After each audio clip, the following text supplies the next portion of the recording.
They held a memorial for her. They told former Navy SEAL Jake Callahan to let her go. But for 3 agonizing weeks, his heart refused to believe she was gone. Shadow, his K-9 partner, felt it too. While the world mourned, Shadow found the one clue everyone else missed. An impossible signal. A ghost's whisper from a devil's fortress. Now, one man and his dog will launch an unsanctioned mission to rescue the woman the world already buried. The air in the Appalachian forests of rural Ohio wasn't just thick, it was heavy. It was a damp, chilling cold that clung to the skin, a constant reminder of the relentless cycle of life, even in a place defined by death. 3 weeks had passed since the ambush, but the stench still lingered.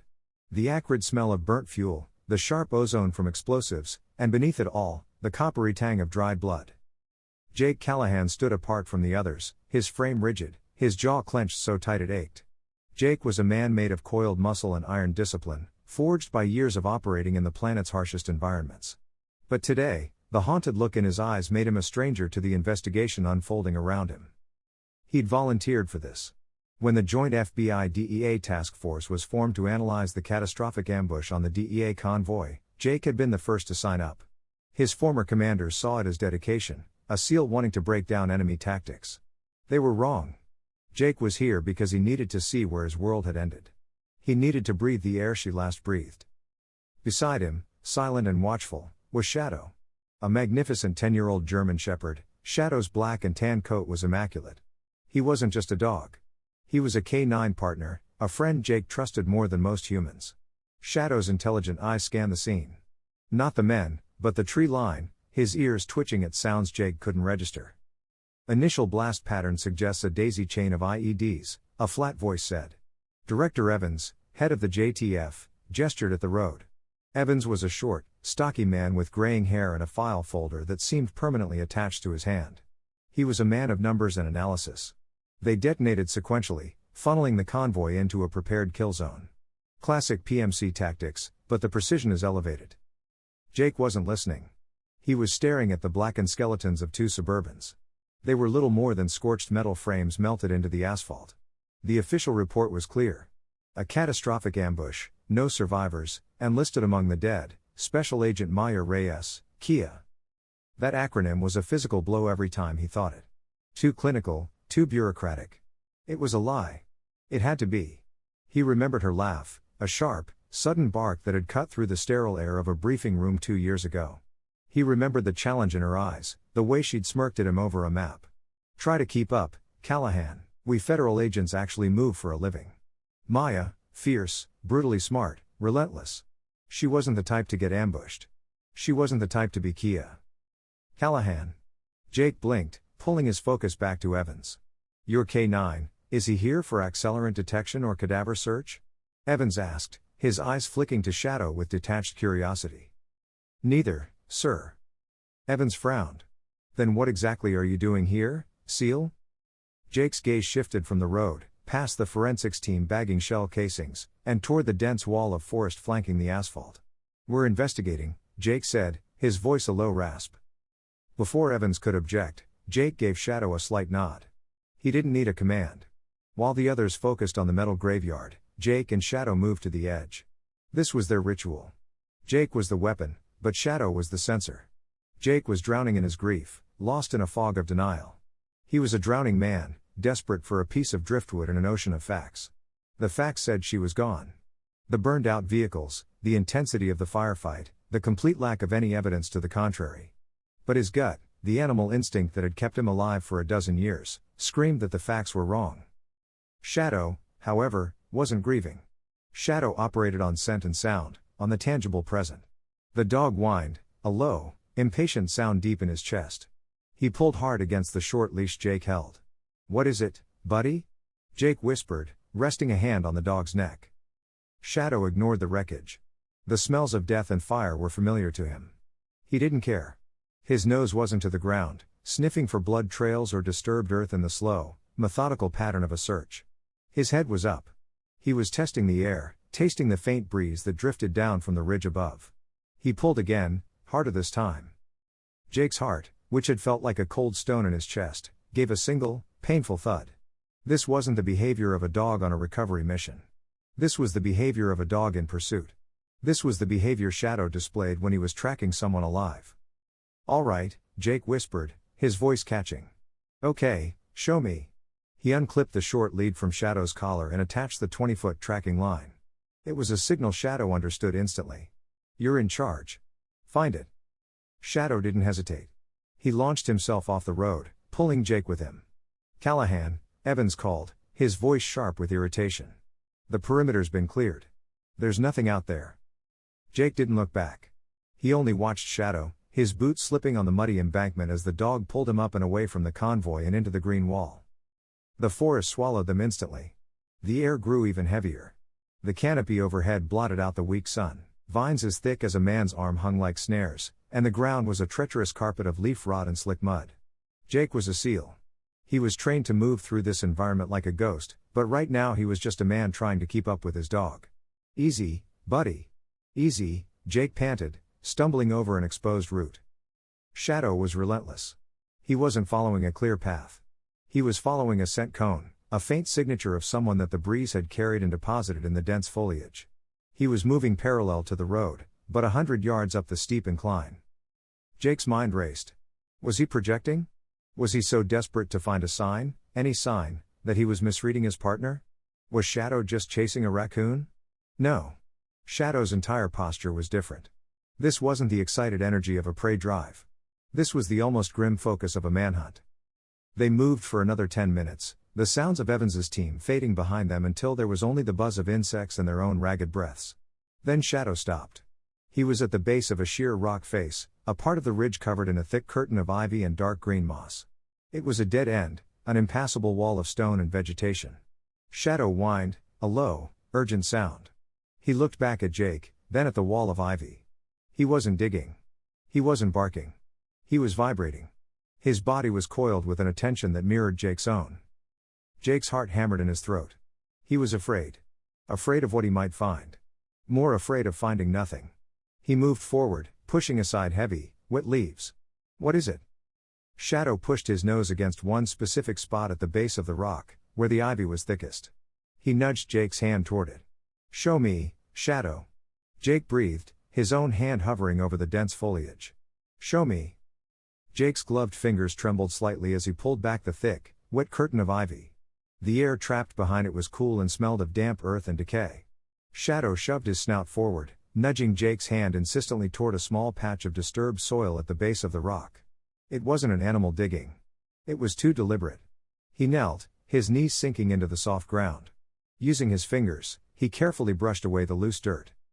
The first thing he uncovered was a dark gray cylinder, no bigger than his thumb, an auto-injector.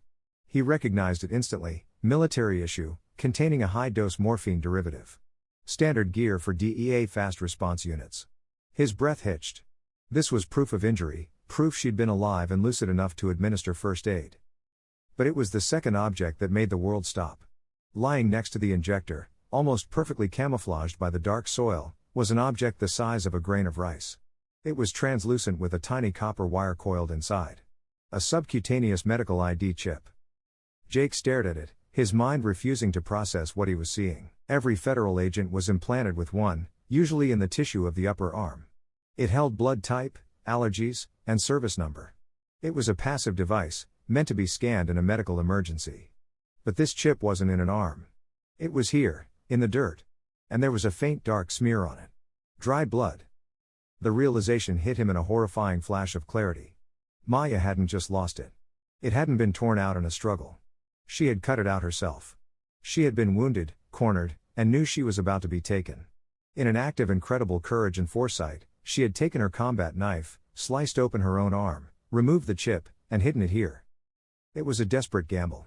A message in a bottle thrown into an ocean of violence, left on the infinitesimal hope that someone would find it. No, not just someone. That he would find it. She knew he wouldn't stop. She knew he'd bring Shadow.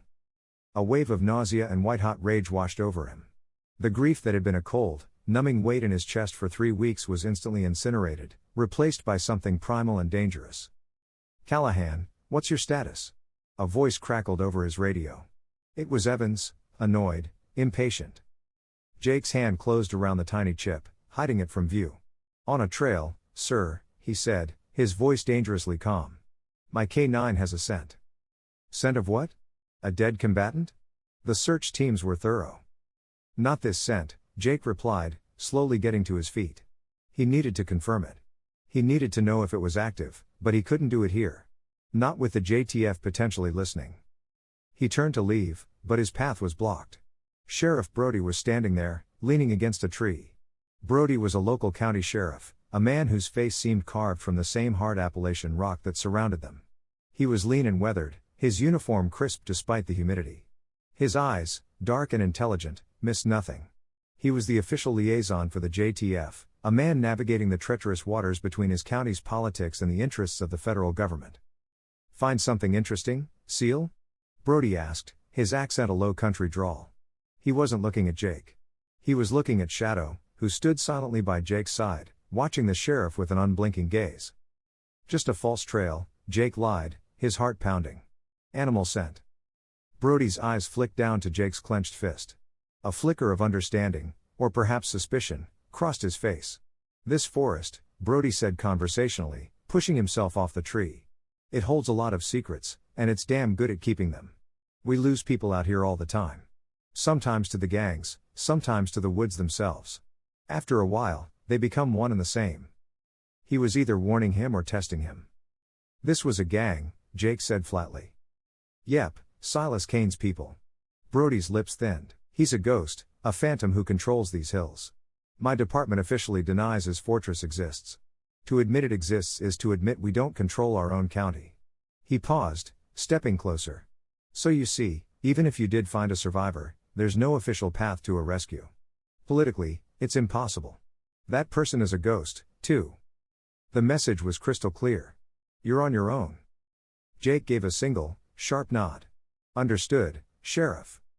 Brody nodded back, a silent acknowledgement between two professionals who understood the ugly realities of their work. He turned and melted back into the woods, leaving Jake alone with his terrible discovery. Jake waited until he was sure Brody was gone before heading back to the main road. His mind a whirlwind, he rejoined the JTF, pretending to have given up the false trail. Evans gave him a dismissive look and went back to his folder. Under the cover of giving Shadow water from his pack, Jake shielded his body from the others. His fingers, now steady and precise, worked quickly. He pulled out a small, black device that looked like a ruggedized cell phone. It was a custom-built signal scanner, deniably small. He held the chip between his thumb and forefinger, his thumb depressing the scan button on the side of the device. For a second, nothing happened. The screen stayed blank. Jake's stomach clenched. Please, Maya, please. And then a single, green dot blinked to life on the screen. It was weak, faint. The battery life on the chip's transmitter, a modification Jake didn't even know she had, was almost gone. But it was there. The signal was active. He touched the screen, and a set of coordinates appeared, updating every 10 seconds. He cross-referenced them with the tactical map on the device. The green dot was moving slowly, steadily, within a single, fortified location deep in the hills, 60 miles north.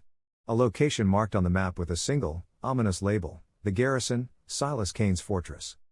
Jake switched off the device and shoved it back in his pack. He stood up, his movements fluid and economical. The man who had walked into the forest this morning was gone. The grief, the denial, the desperation, it had all been burned away. In its place was a hunter. He looked back at the blackened wreckage on the road one last time.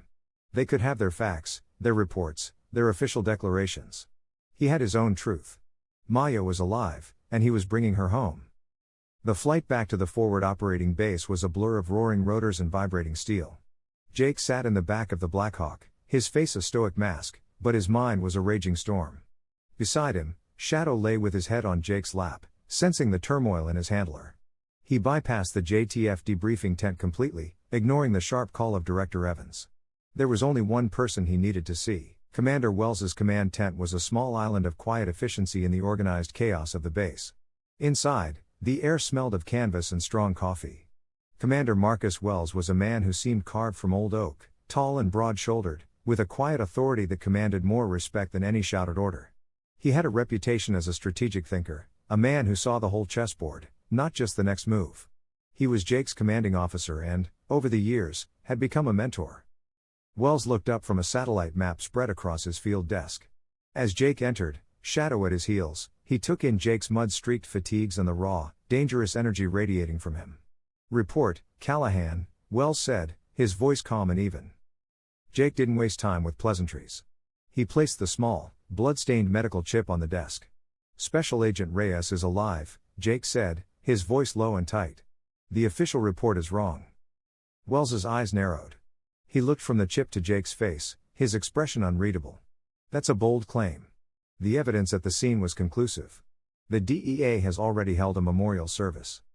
"The evidence was staged," Jake countered, pulling out his scanner and placing it beside the chip. He activated the screen, showing the single, pulsing green dot. "She cut this out of her arm and hit it. It's active. This is her location right now." He pointed to the coordinates on the screen.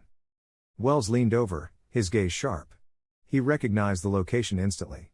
"The Garrison," Wells breathed, the name tasting like ash in his mouth. "Silas Kane's hideout." He straightened, his face grim. "Jake, you know what you're asking. The state authorities deny this place exists. We sent a team in and it's an act of war on domestic soil. If you get caught, the US government will deny you exist. There's no rescue, no negotiation." "I'm aware of the politics, sir," Jake said, his eyes locked on Wells. "So is Sheriff Brody." He quickly relayed the conversation with the local lawman. Wells was silent for a long moment, his fingers steepled under his chin. He was weighing the life of one federal agent against a potential political firestorm. He was weighing protocol against the fierce loyalty he saw burning in his best operator's eyes. This wasn't just a SEAL reporting an intel find. This was a man on the edge, clinging to a single, fragile thread of hope. "Your personal relationship with Agent Reyes is known," Wells said carefully. "I need to know that your judgment isn't compromised. That you're not seeing what you want to see." "My judgment," Jake replied, his voice level but trembling with suppressed emotion, "is that a federal agent was left behind. She fought. She survived. And she left us a goddamn breadcrumb. She did her part. Now we do ours. My feelings on the matter are irrelevant." It was the perfect answer. Wells saw the truth in it. The fire in Jake's eyes wasn't just emotion. It was conviction. Wells let out a long, slow breath. He was about to break a dozen rules and risk his career. "You get one shot at this, Jake," he said, his voice dropping to a near whisper. "This conversation never happened. The assets I'm giving you don't exist. You will have a 12-hour window. If you are not at the extraction point by 0500 tomorrow, that window closes permanently." "It's all we need," Jake said, a wave of relief so powerful it almost buckled his knees. "And Jake," Wells added, his eyes hard as flint. "Bring her home, but you bring yourself and your team home too. No martyrs." "Understood. Loud and clear, sir." An hour later, Jake stood in a cramped logistics container with the three men he trusted with his life.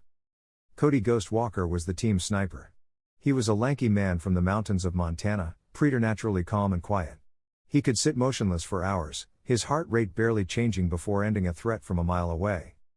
Leo Breach Martinez was his opposite. A solid, powerfully built man from East LA. Breach was the explosives expert. He was loud, cocky, and had an artist's passion for demolitions. He viewed every locked door as a personal insult. And then there was Ben "Doc" Carter, the team's medic. Ben was the oldest of the group, a steadying presence with kind eyes that had seen too much horror. He was the one who patched them up, kept them sane, and carried the moral weight of their missions. Shadow sat at Jake's feet, his gaze shifting between the men as they listened. Jake laid out the situation quickly and efficiently, ending with the satellite image of the Garrison projected onto the container wall. "This is off the books," Jake concluded, his eyes meeting each of theirs. "If we get burned, we're on our own. No support, no cavalry. Anyone who isn't 100%, now's the time to walk. No shame." The three men looked at each other. There wasn't a flicker of hesitation. Ghost spoke first, his voice a low rumble. "You go, we go. Simple as that." "Hell yeah." Breach grinned, cracking his knuckles. "Sounds like their front door could use a little redecorating." Doc just nodded, his expression serious. "I'll pack extra plasma. Let's go get her." The loyalty in that small metal box was a tangible thing. It was the foundation their lives were built on. They weren't just a team. They were a brotherhood, and Maya was part of that family. Their plan was simple in concept, nightmarish in execution. Wells had arranged for them a civilian transport, a beaten-up Bell 212 helicopter owned by a shell corporation and flown by a former CIA pilot who owed Wells a life-altering favor. As night fell, a savage autumn storm rolled in, blanketing the mountains in sheeting rain and low, heavy clouds. It was the perfect cover. They loaded up in silence, their movements economical and practiced. Each man was a self-contained unit of lethality. Jake gave Shadow one last deep scratch behind the ears. "Time to go to work, buddy." The chopper lifted off into the torrential downpour, its rotors beating a frantic rhythm against the storm. It flew low, hugging the treacherous terrain, a ghost moving under the storm's cloak. Inside, the 4 soldiers sat in silence, the cabin's red lights illuminating their determined faces. Jake looked out the window, the dark, unforgiving forest rushing past below. Somewhere in that blackness was a concrete fortress. And somewhere in that fortress was Maya. He wasn't just a man hoping anymore. He was a promise, hurtling through the storm. The world outside the helicopter was a chaotic abyss of wind and water. The pilot, a wiry man named Rick with the dead eyes of someone who'd seen too many boarders from the wrong side, set the Bell 212 down with breathtaking precision in a small, muddy clearing. The skids had barely touched down before the side door was thrown open. "Go!" Jake yelled over the roar. One by one, they jumped into the ankle-deep mud, the storm hitting them like a physical blow. The cold rain was a shock, soaking through their combat gear instantly. Shadow landed silently beside Jake, shaking his thick coat once before immediately tuning into his environment, his body low and alert. The helicopter was gone as quickly as it appeared, its sound swallowed by the storm, leaving them alone in the oppressive darkness of the Ohio hills. There were no words. None were needed. Jake gave a rapid series of hand signals. Ghost and Doc melted into the foliage to set up rear security while Jake, Shadow, and Breach took point. They moved into the woods, the only sound their own steady breathing and the drumming of the rain on the canopy above. This was Shadow's domain. Jake kept a loose hold on the tracking line, feeling the dog's subtle signals transmitted up the lead. Twice in the first kilometer, Shadow stopped dead, the fur on his spine bristling. The first time, Jake scanned the area with his night vision, picking up the glint of a pressure plate I'd half buried in the mud, its tripwire nearly invisible. They marked it and moved on. The second time, Shadow froze and emitted a low, nearly inaudible growl deep in his chest. He sank into a crouch, his nose pointed west. Jake signaled a halt. The team dissolved into the undergrowth, becoming shadows among shadows. Seconds later, a 4-man patrol of Kane's security, clad in rain ponchos and looking miserable, trudged past their position, completely unaware. They were ghosts, led by a phantom. After an hour of tense, silent movement, the woods began to thin. Through the rain, they saw it. The garrison. It wasn't a prison in the traditional sense. It was a fortress. A low, brutalist concrete compound spread across a flattened hilltop, surrounded by a 20-foot-tall double fence topped with jagged concertina wire. Infrared cameras on long poles swept the perimeter, their electronic eyes piercing the night. The storm was a blessing, the cold sheets of rain distorting the thermal imaging, creating just enough noise for them to exploit. They set up an observation post 200 yards out, concealed in a thicket of ferns. Ghost uncased his rifle, its long suppressor making it look like a strange metal spear. He scanned the walls, his breathing slow and even. "I count 6 on the outer wall patrol," Ghost whispered over the comms, his voice a calm, steady crackle. 2 per main wall, standard 2-man teams, 1 fixed post at the main gate. "Any blind spots?" Jake asked. "Negative. The cameras have full overlapping coverage between patrols. In this weather, might be a 10-second window to cross the open ground between the tree line and the fence." It wasn't long enough. Jake looked at Shadow. The dog wasn't looking at the main wall. His head was tilted up, his ears swiveling, focused on a spot to the northwest, a section of the wall their satellite intel had marked as a simple corner. Shadow whined softly, a high, tense sound. He took a step forward, then looked back at Jake, his intelligent eyes pleading. "What is it, buddy?" Jake whispered. He followed the dog's gaze through his own scope. At first he saw nothing but rain-slicked concrete, but then, as a bolt of lightning flashed across the sky, he saw it. Set into a recess in the wall, almost perfectly camouflaged against the dark concrete, was a small, reinforced pillbox. A watchtower, one that wasn't on any of their schematics. Inside, the burning cherry of a cigarette moved back and forth. A hidden guard. If they had made a run for the wall, he would have seen them instantly. It was a kill box. Jake's blood ran cold. He signaled the team. "Hidden threat." Northwest corner. Ghost adjusted his position without a word, his movements fluid and economical. He settled in, the rifle becoming an extension of his body. "I've got him," Ghost whispered. "He's behind reinforced ballistic glass." "Can you make the shot?" A pause. "From this angle, with this wind, it's not a kill shot, but I can crack the glass, spook him, maybe take him out of the fight." "No good," Jake hissed. "Any noise in the whole compound is on alert." They were at an impasse. A single, unseen guard had just rendered their entire plan useless. As Breach started calculating the blast radius needed to take out the pillbox, a solution far too loud, Jake watched Shadow. The dog was still focused on the tower, but he was also sniffing the air, his nose twitching. He took a half step to the right, then another. He was tracking a scent on the wind. A crazy, desperate idea formed in Jake's mind. "Ghost," Jake said, his voice low. "The tower has a ventilation port on the upper left side.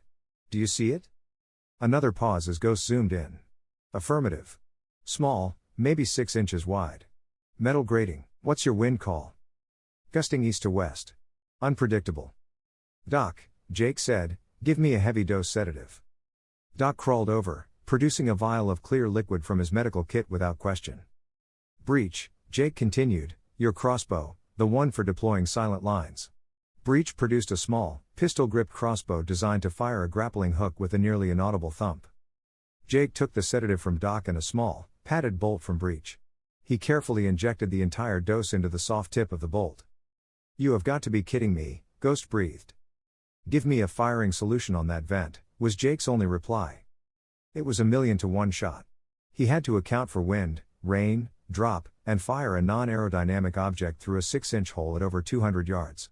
Jake settled on his stomach, the small crossbow feeling like a toy in his hands. He took a breath, let half of it out. He pictured Maya.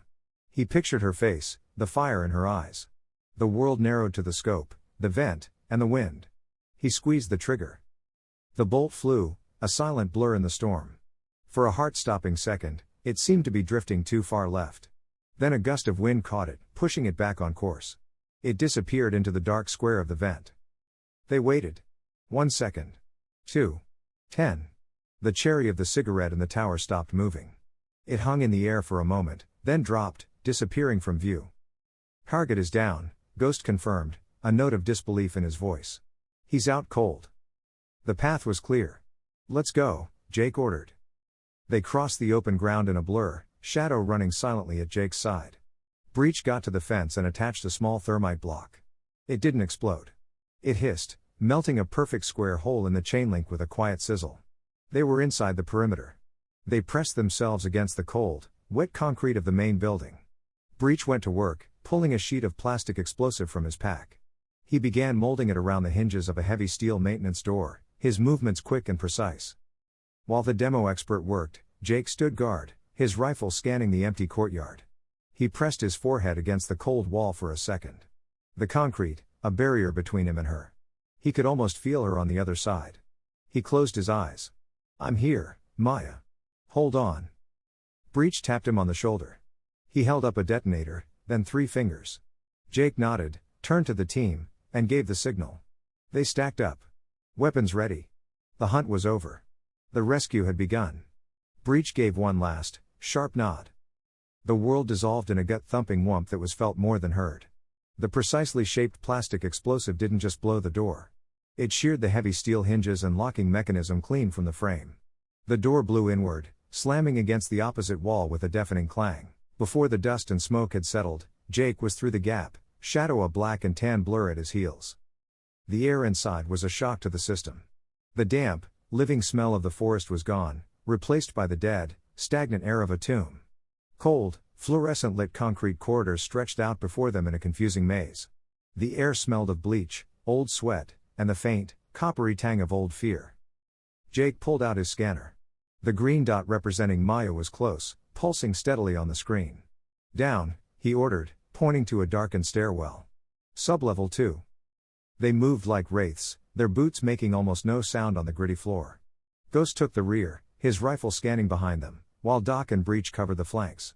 Jake and Shadow led the way, a 2-pronged spear of focused intent. The signal led them deeper into the guts of the facility. The corridors were identical, a disorienting labyrinth designed to break the spirit.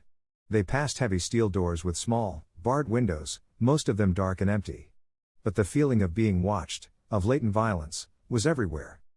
As they rounded a corner, the world exploded. They hadn't been heard. They had run headlong into a guard shift change. 6 men in mismatched tactical gear and carrying AK variants were clustered around a junction, sharing a cigarette. Their leader, a man with a scarred face and the cold, dead eyes of a predator, wore a crudely stitched lieutenant's insignia on his vest. He was the foreman. For a split second, there was a stunned silence. The lazy posture of the sicarios vanished, replaced by the frantic energy of a surprised enemy. The foreman barked an order in Spanish, his hand already going for his sidearm. That split second was all the SEALs needed. But something in Jake snapped.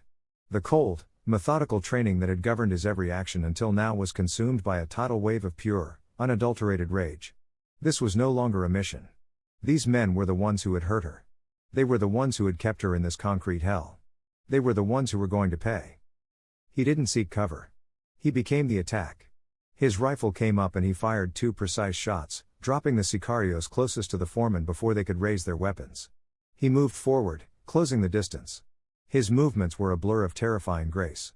He wasn't just clearing a hallway. He was eradicating a threat. "Jake, cover!" Breach yelled, diving behind a concrete pillar. Jake didn't hear him. He saw the foreman leveling a pistol. And instead of taking cover, he sidestepped, putting a 3-round burst through the man's chest. But in doing so, he exposed his flank to another sicario who was bringing his rifle to bear. Before the man could fire, Shadow launched. He was a 70-pound missile of muscle and teeth. He slammed into the sicario's chest, driving him backward with a sickening crack. The man's rifle clattered to the floor as Shadow's jaws found their mark. Jake used the opening to drop another guard, his rifle roaring in the confined space, the sound deafening. He was a whirlwind of violence, moving forward, always forward, his only thought to get to the source of that pulsing green dot. A bullet sparked off the wall inches from his head, spraying his face with concrete dust. Another ricocheted off the floor with a high-pitched whine. He was moving too fast, too aggressively. He was a hunter, but he'd forgotten he was also the prey. "Jake." A hand grabbed the back of his armor and yanked him back with incredible force. He stumbled, falling hard behind a thick concrete wall next to Doc. "Stay down." Doc yelled, his face grim. He shoved Jake's head down as a burst of automatic fire stitched the concrete where he'd just been standing. Jake's vision was tinged with red. He tried to get up to get back in the fight, but Doc held him firm. "We need you in one piece to get her, Jake." Doc's voice cut through the rage, sharp and clear. "Calm. The hell. Down. Lead your team." The words hit him harder than a bullet. "Lead your team." He looked past Doc and saw Breach laying down covering fire. Ghost was methodically picking off targets from the rear. He saw Shadow holding his position over a downed enemy, looking back at him, waiting for the next command. They weren't his tools. They were his brothers, and he was failing them. Jake took a shuddering breath. The red mist receded, replaced by the ice-cold clarity of a SEAL operator. The rage was still there, but he packed it down deep inside, turning it from a wildfire into a focused blue-hot flame. He keyed his comms. "Ghost, last man, far corner, suppress. Breach, frag out. On my command. Shadow, here." The commands were crisp, precise. The team responded instantly. Shadow disengaged and returned to Jake's side in a silent rush. Ghost's rifle barked once, and the last sicario's fire was cut off as he ducked for cover. "Execute." Jake yelled. Breach pulled the pin on a fragmentation grenade and rolled it perfectly across the floor. It skittered to a stop right in the middle of the remaining gang members. "Get down." The explosion was a brutal, compressed roar that shook the entire hallway. When the smoke cleared, there was only silence. Doc let go of Jake. "You back with us?" Jake nodded, not trusting himself to speak. He got to his feet, adrenaline still pumping through his veins, but his mind was clear. He did a quick assessment. The team was fine. Shadow had a shallow gash on his flank, but was otherwise unharmed. He moved to the fallen sicarios, his movements now measured and tactical. He confirmed they were all neutralized. He looked down at the foreman. The man's cold, dead eyes stared up at the buzzing lights. This man was probably the one who had ordered Maya hurt. The wildfire threatened to flare again. Jake took another breath, forced it down. He pulled out his scanner. The green dot was close. Very close. He keyed his comms again, his voice now a low, even instrument of command. Doc, check on Shadow. Breach, watch R6. Ghost with me. We're moving. He started down the hall, Shadow trotting at his heels, a perfect mirror of his handler's renewed focus. The battle was over. But the fight, the one that truly mattered, was just a few feet further down this concrete corridor. The scanner in Jake's hand vibrated, the green dot now a solid, unblinking light. They were here.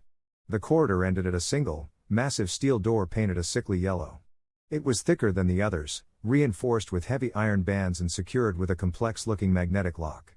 No window, no peephole. A small speaker grill was mounted beside the lock. "Our girl's in there," Breach whispered, knocking on the door.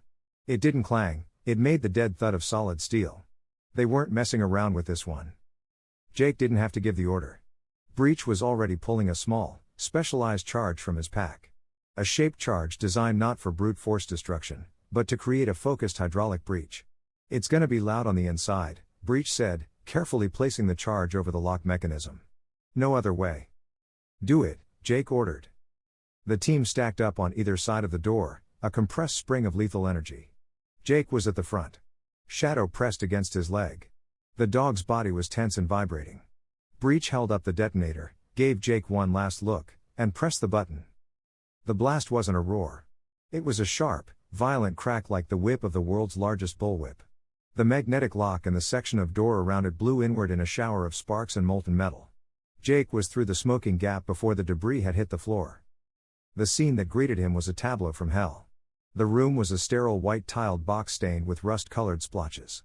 A single bare bulb hung from the ceiling, casting harsh shadows. In the center of the room, bolted to the floor, was a heavy metal chair. And in that chair was Maya. She was pale, her face a canvas of bruises, one eye swollen shut. An four-line ran from a bag of cloudy fluid into her arm. She was bound not with ropes but with heavy iron shackles at her wrists and ankles. And yet, through the pain, through the exhaustion, her head was up. Her one good eye was open, and it blazed with a fire no amount of torture had been able to extinguish. Two men were with her. One was a mountain of a man, head shaved, arms a tapestry of crude prison tattoos. He was all muscle and menace, a walking wall of a man. He was turning from a table filled with cruel-looking instruments, his hand reaching for a large-caliber pistol holstered at his hip. The other man was smaller, wiry, with a thin mustache and the dead, reptilian eyes of a man who enjoyed his work. He was the interrogator. He held a syringe in one hand, and when the door blew, he had been advancing on Maya. The interrogator was the first to react, dropping the syringe and fumbling for a pistol tucked in his waistband. He was too slow, but the real threat was the giant. He had his pistol out, the massive barrel swinging toward Maya's head for one last act of defiance. Jake's rifle was coming up, but he knew in his gut he wouldn't be fast enough. Shadow, Fass. The German word for take or seize was their attack command. It was a word Shadow hadn't heard in a live combat situation in over a year. He erupted from Jake's side. No bark, no growl, just a 70-pound silent blur of controlled fury. He ignored the interrogator and launched himself through the air at the giant. His jaws, driven by instinct and training, locked onto the man's gun arm with incredible force. The giant roared in pain and surprise as Shadow's teeth sank deep into his flesh. The pistol fired, the shot going wild, shattering a chunk of concrete from the ceiling. The gun clattered to the floor as the man wrestled with the animal hanging from his arm. It was the opening Jake needed. A double tap so fast it sounded like a single shot. The wiry interrogator slumped to the floor, his unfired pistol slipping from his grasp. Jake shifted his aim, putting two more rounds into the giant's center mass. The giant shuddered, his eyes widening in shock before he collapsed in a heap, Shadow still attached to his arm. The room fell into a sudden, ringing silence, broken only by the low, menacing growl of the dog. "Shadow!" Jake commanded, his voice calm. "Here." Shadow released instantly, trotting back to Jake's side and sitting, a small smear of blood on his muzzle. The entire violent exchange had taken less than 5 seconds. Jake's world narrowed to the woman in the chair. He moved toward her, rifle now lowered, his heart a frantic drum against his ribs. Doc and the others flooded the room, securing the perimeter. Their movements were a practiced, efficient ballet around the central emotional drama. He knelt in front of her. Her one good eye tracked him, and for the first time, the defiant fire in it softened, replaced by a wave of bone-deep exhaustion and overwhelming relief. He reached out, his hand hovering for a second before he gently cupped her bruised cheek. His thumb wiped away a smudge of grime. "Hey," he whispered, a single word that held everything he couldn't say. Her cracked lips parted and a sound that was half laugh, half sob escaped. "Hey, you," she rasped, her voice a fragile, broken thing. Doc was beside her instantly, his hands already at work, checking her pulse, assessing her condition. Multiple contusions, signs of severe dehydration, possible fractured ribs, he murmured, his voice a calm counterpoint to the chaos. "We need to get these shackles off her now." Jake pulled out his multi-tool, its carbide cutter whining as it bit into the thick steel of the restraints. As the first shackle came free, Maya's hand fell limp into his. He held it, her skin cold, her grip surprisingly strong. She leaned her head forward until it rested against his shoulder. He could feel the tremors running through her body. "I knew," she breathed, her voice so small he could barely hear it. "I knew you and Shadow would find me." The words hit him with the force of a physical blow. He closed his eyes for a second, a lump in his throat so tight he couldn't speak. He just squeezed her hand. Doc administered a saline drip and a low-dose painkiller. "She's tougher than anyone I've ever seen, but she's at her limit. We need to move." As Jake cut the last ankle shackle, Maya pushed herself up, wincing in pain. "No," she said, her voice regaining a fraction of its old strength. "Not yet." She looked at Jake, her gaze sharp and urgent. "It wasn't just me. They have others. 2 journalists, Americans. They were investigating Silas Kane's connections to domestic terror groups." Jake went rigid. "Where are they?" "East Wing," she said, taking a sharp breath. "They were going to execute them this morning. I heard the guards talking. A man named Harris is in charge of it." Her eyes pleaded with him. "They don't have much time, Jake." She hadn't just been surviving. She'd been gathering intel. Even in hell, she was an agent. The mission had just changed. The stakes had just been raised tenfold. Jake looked at the exhausted woman before him. At the unbreakable steel in her eyes, he felt a surge of pride so fierce it almost choked him. He keyed his comms, his voice steady and filled with a new purpose. "Ghost, Breach, listen up. We have a secondary objective. 2 American hostages, East Wing. We are on the clock." He looked back at Maya, gave her a nod. It was a silent promise. "Doc, get her ready to move. We're not leaving anyone behind." "No," Jake said, his voice leaving no room for argument. "You're not going anywhere." He was looking at Maya, but his command was for the team. He couldn't take a wounded agent, no matter how tough, on another assault. "Jake, I can fight," Maya began, her voice raw. "Your fight right now is staying on your feet." He cut her off, his tone softening slightly. "Doc, you stay with her. Give her your sidearm. Keep her safe." Then he turned to his operators. "Ghost, Breach, you're with me. Shadow, Vaca." The German command for guard was absolute. Shadow immediately moved to Maya's side, sitting with a quiet focus, his body a living shield between her and the doorway. He understood his duty was to protect her. Jake looked at Ghost and Breach. Maya heard a name, Harris. "He's our target. We move fast, quiet, and we are back here in 5. Go." The 2 SEALs vanished from the room, a blur of lethal efficiency. Jake took a position by the door, his rifle covering the hallway they'd just cleared.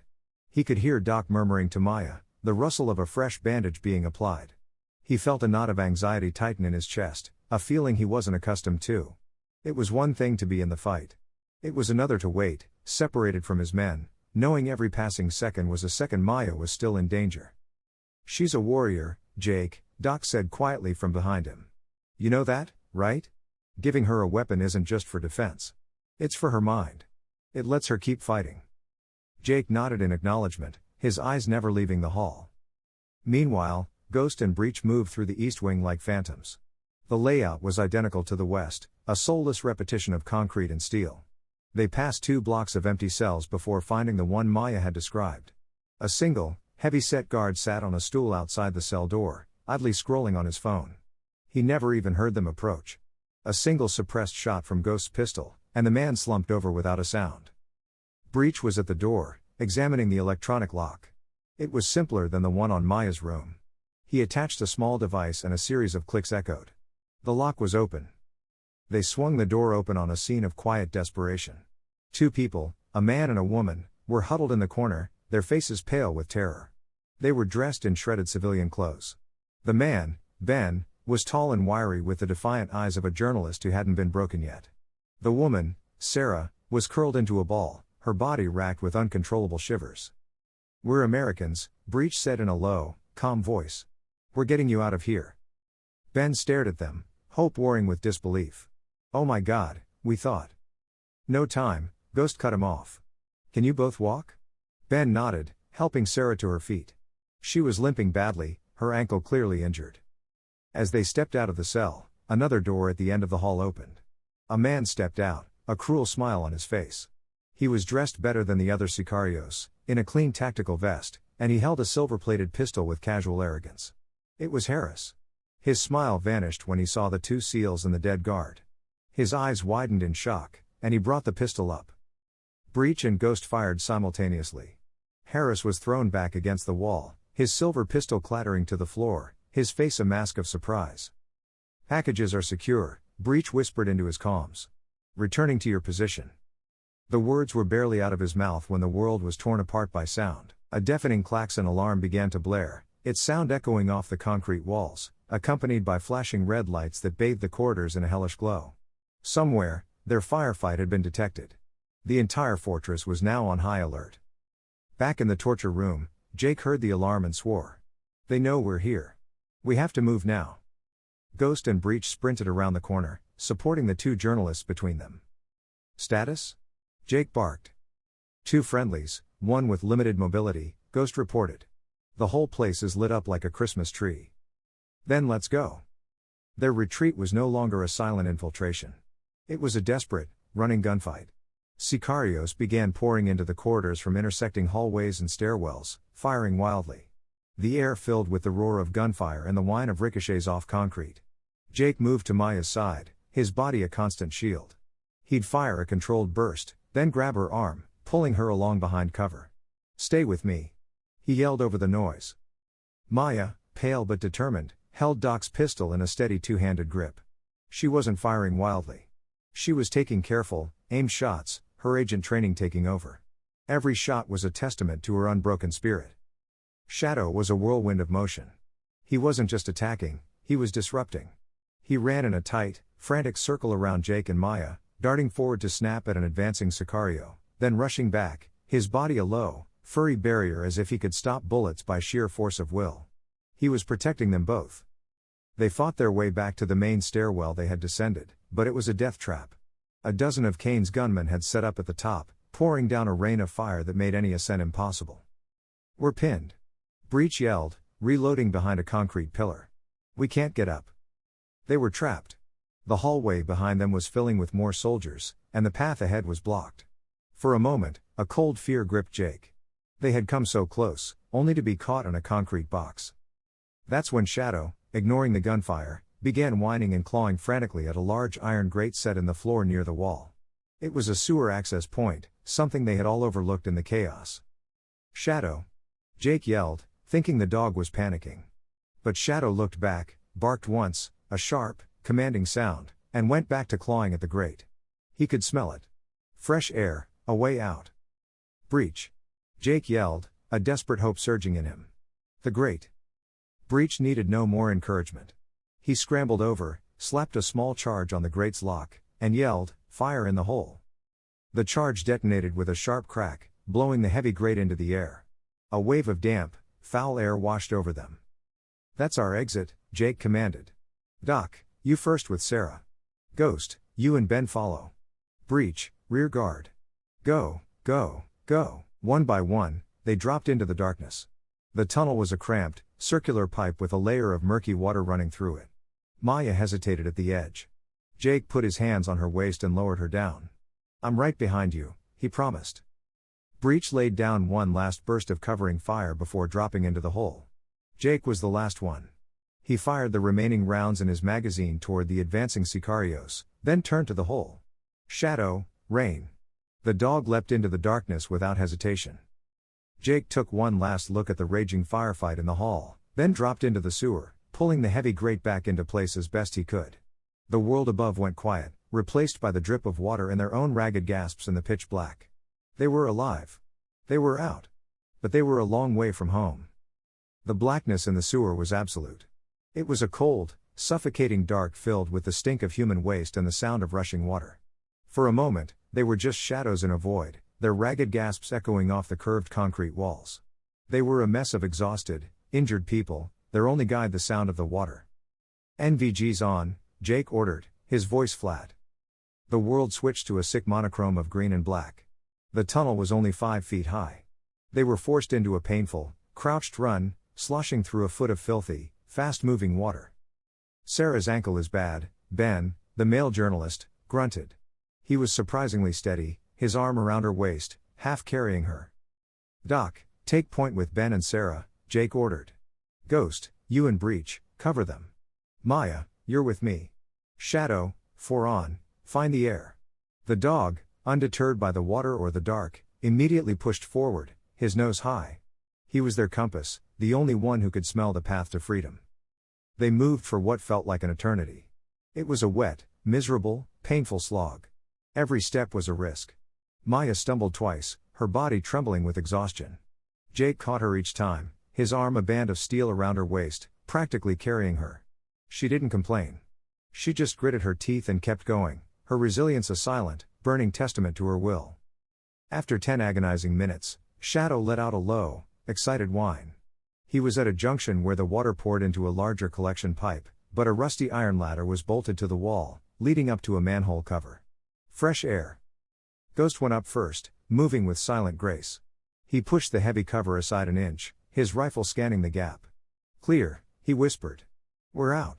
Ravine, 500 meters downstream from the west wall. One by one, they climbed the ladder, emerging from the earth like specters. The storm had passed, leaving behind a sky heavy with low clouds and a dead silent forest. The fortress alarm was still audible. A faint, hateful howl in the distance. "Rally point is south." "One click," Jake said, checking his tactical GPS. "Move." They ran again. This time through the dense, wet undergrowth, sliding down muddy embankments, their lungs burning. Then they heard it. The whump-whump of an approaching helicopter. "That's Rick," Jake breathed, relief washing over him. "He's on time." But the sound of the chopper was joined by another, the deep, baying howls of hunting dogs. They burst into the landing zone, a small, rocky clearing, just as a dozen sicarios and their dogs broke through the trees on the ridge above them. "Contact!" Ghost yelled, dropping to one knee and opening fire. Tracers stitched the night. Bullets whined and ricocheted off the rocks around them. The team formed a desperate perimeter. Breach and Ghost laid down covering fire while Doc pulled the 2 terrified journalists behind the largest boulder. Jake pulled Maya down beside him. "Stay put." "Rick, this is Callahan." He yelled into the radio. "LZ is hot. I repeat, hot. We have tangos on the ridge." "I see him." The pilot's voice crackled back, small and tense. "I'm coming in anyway. You got 60 seconds or we're all dead." The old Bell 212 roared over the treetops, its landing light cutting through the dark, turning them into a perfect target. A heavy machine gun opened up from the ridge. Rounds tore through the air, punching holes in the fuselage. "We need to suppress that gun," Jake yelled. But before anyone could move, a new sound ripped through the air. The terrifying thump of a shoulder-fired grenade launcher. "RPG!" Ghost screamed. Jake saw the trail of fire arcing down toward their position. He instinctively turned, shoving Maya flat against the ground, shielding her with his own body. He braced for the impact, knowing he was too exposed. He saw the explosion as a white flash behind him. He felt a violent, crushing force slam into his side, throwing him off Maya and into the rocks. For a second, the world was silent. He was stunned, his ears ringing. He tasted blood and dirt. Then he heard it, a high, piercing cry of pain. It wasn't his. He rolled over, his vision swimming. Shadow was on the ground beside him, his fur matted with blood, his back leg grievously wounded. The dog had seen the RPG.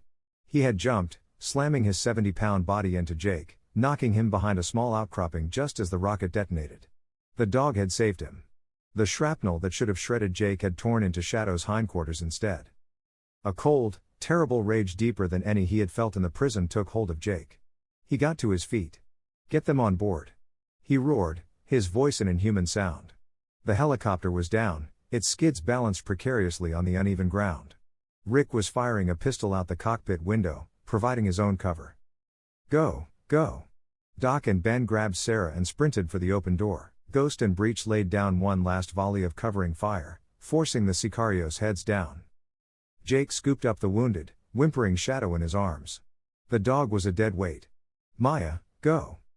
She was up, stumbling toward the chopper. Jake followed, carrying his dog, his team right behind him. They piled into the vibrating cabin, falling over each other in a messy heap of bodies and gear. We're in.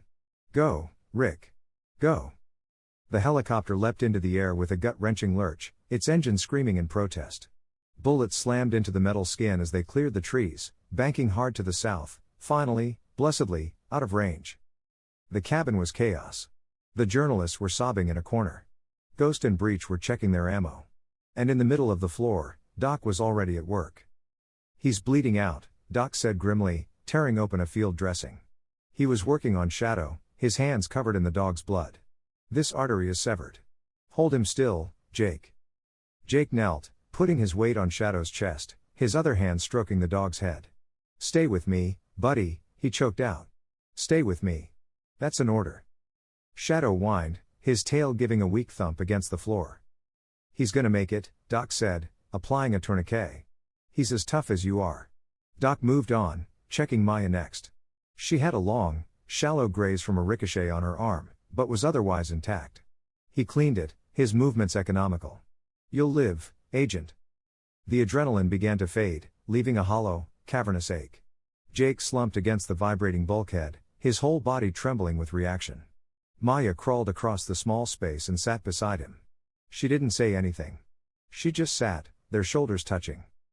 Jake looked at her in the dim cabin light. He saw the bruises, the swollen eye, the bone-deep exhaustion. And he saw the woman who had endured hell and walked out of it. His hand found hers in the space between them. He gripped it, a desperate, silent gesture. She squeezed back, her grip surprisingly strong. She leaned closer, her voice a ragged whisper over the roar of the rotors. I had to live, Jake. He just nodded, his throat too thick to speak. Not just for me, she continued, her one good eye locking on his. I had to. I had to get this to you. Maya, what? Silas Kane, she whispered, her voice urgent. He's not just a trafficker. He's a broker. He made a deal. Radiological material, the components for a dirty bomb. He's selling it to a domestic terror cell. Jake's blood ran cold. This was a global threat on home soil. Intel? Did you hear a location? A date? She shook her head, then winced. No. But I have something better. She reached up, her fingers fumbling with the simple dog tag chain around her neck. He hadn't even noticed it. When they processed me, she rasped. They took everything, my gear, my boots, but this, they thought it was just a tag. They let me keep it. Hanging on the chain next to her standard issue tags was the tiny, rice-sized medical chip he had found in the forest. I lied, she whispered. I didn't just hide that one in the dirt. I hid the broken tracker from my boot. But this one, she held up the chip. This one has a hidden micro SD card inside. I had it made off book. I recorded everything, Jake. Conversations, maps, pictures of the buyers. It's all here. She pressed the chip into his palm and closed his fingers around it. I had to live, she repeated, her voice finally breaking. I knew you would come, but I had to. I had to get this to you. Jake stared at the tiny object in his hand. This was what she had protected through 3 weeks of torture. This was what Shadow had found. The rescue was over. But as he looked at the chip and then at Maya's exhausted, triumphant face, he knew the real mission had only just begun.